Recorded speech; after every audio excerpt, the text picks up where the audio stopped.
Howdy, y'all. It's Reese, aka Bearman Prime, on this April 23rd. Welcome back to my Read the Bible in a Year series. Thank you again for joining me. God bless you. Card in the top right hand corner for the rest of the playlist, and I'd appreciate it if you hit that like button, that subscribe button, that notification bell, please, and thank you. All right, so we wrapped up our coverage of 1 Kings yesterday with the death of King Ahab as he falls in battle by a stray arrow that just happened to hit him in the right spot in the battle against the Arameans. So now his son Ahaziah is the king of Israel, while Jehoshaphat, I presume, is still the king in Judah.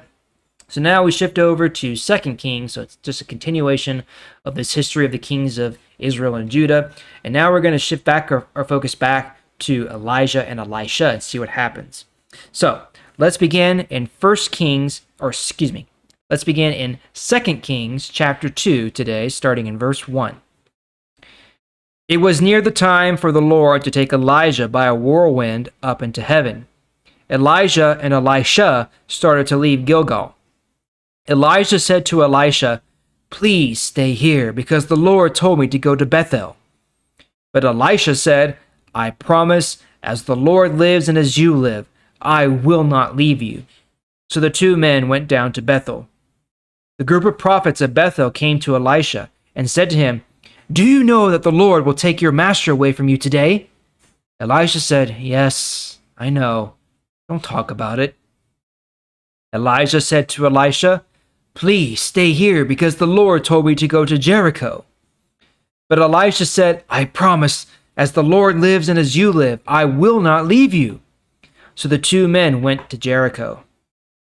The group of prophets at Jericho came to Elisha and said to him, "Do you know that the Lord will take your master away from you today?"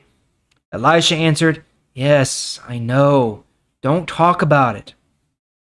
Elijah said to Elisha, "Please stay here, because the Lord told me to go to the Jordan River." Elisha answered, "I promise, as the Lord lives and as you live, I will not leave you." So the two men went on. There were 50 men from the group of prophets who followed them.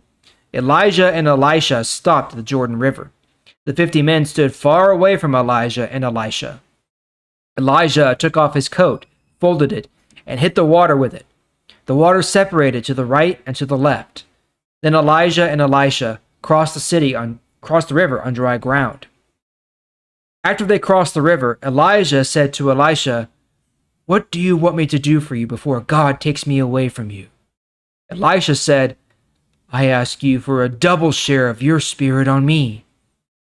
Elijah said, "You have asked a hard thing. If you see me when I am taken from you, it will happen. But if you don't see me when I am taken from you, it will not happen." Verse 11. Elijah and Elisha were walking and talking together. Suddenly, some horses and a chariot came and separated Elijah from Elisha. The horses and the chariot were like fire. Then Elijah was carried up into heaven in a whirlwind. Elisha saw it and shouted, "My father! My father! The chariot of Israel and his horses!" Elisha never saw Elijah again. Elijah grabbed his own clothes and tore them in two to show his sadness. Well, there you have it. So that is what happens to Elijah. He does not die an earthly death.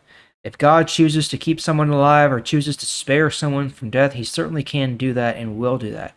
As you see here, Elijah was carried up into heaven by a whirlwind to be with the Lord, presumably probably for some purpose later on. He might return later. We don't know, but we just know that he did not die an earthly death. So now he is gone, and Elisha has stepped up and will take his place as the prophet of the Lord here on earth. So that is where we're going to end today, and we'll pick it up there tomorrow. Thank you again for joining me. I sure do appreciate it, and I'll see y'all tomorrow.